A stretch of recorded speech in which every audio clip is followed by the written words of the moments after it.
The challenges of holding an Olympics during a pandemic. It actually began before everyone made their way to Tokyo for the Games. Athletes, broadcasters, sponsors, everyone needing not one, but two negative COVID-19 tests just to enter the country. It would have been such a shame if the Olympics had been called off. For the athletes who worked so hard to be here, for the city of Tokyo that invested so much into hosting these Olympics, and for the Olympic fan who would have missed out on so much drama and history. It's Monday here in Tokyo, Sunday evening back in the United States, and the coronavirus continues to be the story of these Olympics. The latest athlete to test positive for COVID-19, tennis sensation Coco Gauff. He did confirm what we suspected all along, guys, because everything that we're reading, everything that we're hearing, it's that all of these athletes, or the vast majority of these athletes who are testing positive for COVID-19, are not vaccinated. Between the 1500 and the 800 here in Tokyo, those are the two events in which you won gold. Does one stand out to you more? Katie Ledecky's Tokyo Olympics are done. I actually had the chance to interview her yesterday. She leaves Tokyo with 2 golds and 2 silvers. The golds in the 1500 and in the 800. She is now a back-to-back-to-back Olympic champion in the 800. Brig Beatty is a college professor. He teaches kinesiology at Fresno State. He also teaches a course on the history of the Olympics. But only about 35% of the Japanese population is fully vaccinated. And on Wednesday, the city of Tokyo reported another new record number of COVID-19 infections. This time, more than 4,100. Andrew Marden here in Tokyo at the Olympics, and history was made on Sunday. Jagger Eaton taking home the first U.S. medal in skateboarding.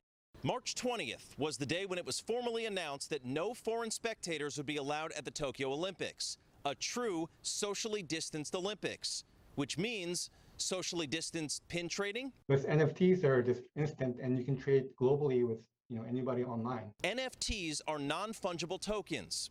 TK Kim is the CEO and co-founder of Enway, a game developer based in San Francisco.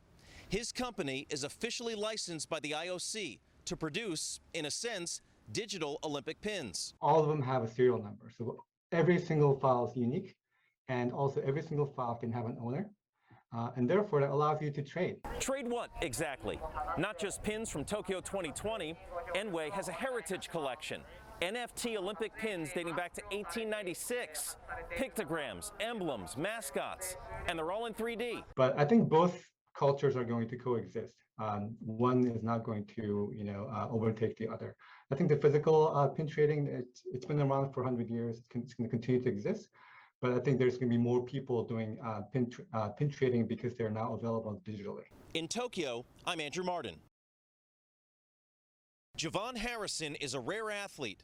Not since Jim Thorpe in 1912 has the United States had someone compete in the Olympics in both the high jump and the long jump. My goal is to be the first person to come home with 2 gold medals in the long and high jump at the same Olympics. And he just might do that. Harrison won both events at the Olympic trials last month. He also won both events in college. He is a 6-time NCAA champion. Really just staying focused on the goal and just making sure I did what I did to get here, and then hopefully everything else will fall into place. In Tokyo on Friday, Javon Harrison easily qualified for the final in the men's high jump. He'll go for gold in that event on Sunday. On Saturday, he'll try to qualify in the long jump. My performance was okay. Technically, I could have did a little bit better. I didn't want to miss any bars today, but I ended up getting 1 scratch. But other than that, I feel like we had a good day. Just ready to come back out here and compete tomorrow. Competition is competition. I thrive on it. It's just good to have all these strong competitors here today. Competing against Javon Harrison. He has the 2nd best outdoor high jump and the 3rd best indoor long jump in NCAA history. In Tokyo, I'm Andrew Marden. Tokyo, Japan, a city that is very different now than it was 57 years ago. What Japanese people wanted to do is we wanted to show that we are recovering from the World War II, and now we are moving forward. The war ended in 1945. Japan surrendered. 19 years later, in 1964, Tokyo hosted the Olympic Games for the first time. At that time, the infrastructure of the city was made. For example, the Shinkansen, the bullet train, started in 1964. And Japan sent 355 athletes to the Olympics. The bullet train was actually unveiled just 9 days before the opening ceremony.